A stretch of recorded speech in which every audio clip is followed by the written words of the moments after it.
आप सभी विश्वासियों को यीशु सच्ची आकांक्षा के इस भाग में आप सभी का स्वागत है, जहां सुसमाचार के माध्यम से प्रभु यीशु हम सभी को अनंत जीवन प्रदान करते हैं। आज का सुसमाचार सन लूकस के अध्याय 12 वाक्यांश 13 से 21 से लिया गया है।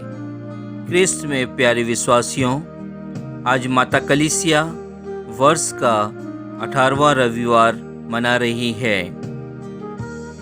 यदि मैं और आप अपने को एक क्रिस्त समझते हैं तो हमें अपनी अंतरात्मा की आवाज को सुनना है और अपने जीवन में परिवर्तन लाना है।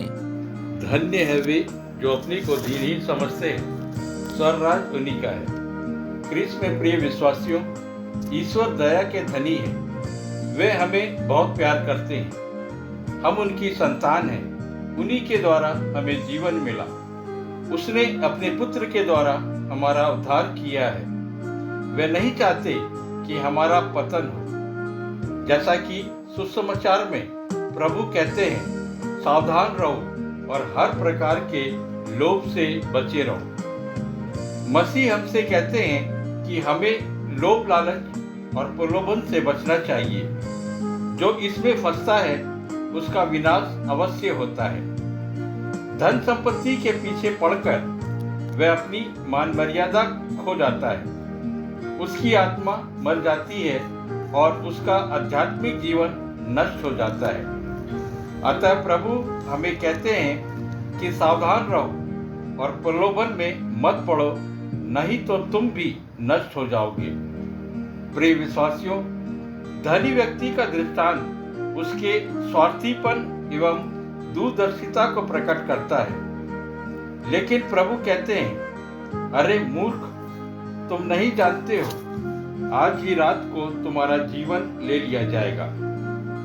अब बताओ, तुमने जो कुछ भी चीजें एकत्रित की है वह सब कहाँ जाएगा? धनी व्यक्ति ज्यादा से ज्यादा संपत्ति पाना चाहता था। इस कारण से वह स्वार्थी था। उसे स्वयं की चिंता थी, ना कि दूसरों की। धनी व्यक्ति ने सिर्फ अपने सुख के लिए सोचा था, जिससे वह संपत्ति से सरोबोर हो जाए। वह अपने खलियान को विशाल बनाना चाहता था। प्रिय विश्वासियों, मूर्ख धनी व्यक्ति का दृष्टांत हमें धन की लोलुपता छोड़कर ईश्वर पर विश्वास करना सिखलाता है। ईश्वर हम सबको आशीर्वाद देते हैं, जिससे हम भी दूसरों को आशीर्वाद दे सकें। वास्तव में जो लोग लालची होते हैं वे अपने दैनिक जीवन में कभी खुश नहीं रहते हैं, क्योंकि वे हमेशा और ज्यादा पाने की लालसा रखते हैं। पर उन्हें तो यह मालूम ही नहीं कि संपत्ति से उसके जीवन की रक्षा नहीं हो सकती है। क्रिस्त में प्रिय विश्वासियों, यदि हमारी भावना भी उस धनवान व्यक्ति की तरह होगी तो हमें भी अधिकाधिक धन पाने की चाह होगी, जो क्रिस्तीयता के विपरीत है। उस धनी व्यक्ति में दूरदर्शिता की कमी थी। उसने इस संसार के बाद की कभी कल्पना नहीं की। उसे केवल इस सांसारिक जीवन की चिंता थी। आइए चिंतन करें, क्या हम भी केवल अपने लिए सोचते हैं या कहीं उससे बढ़कर दूसरों की समृद्धि के लिए भी सोचते हैं? आमीन।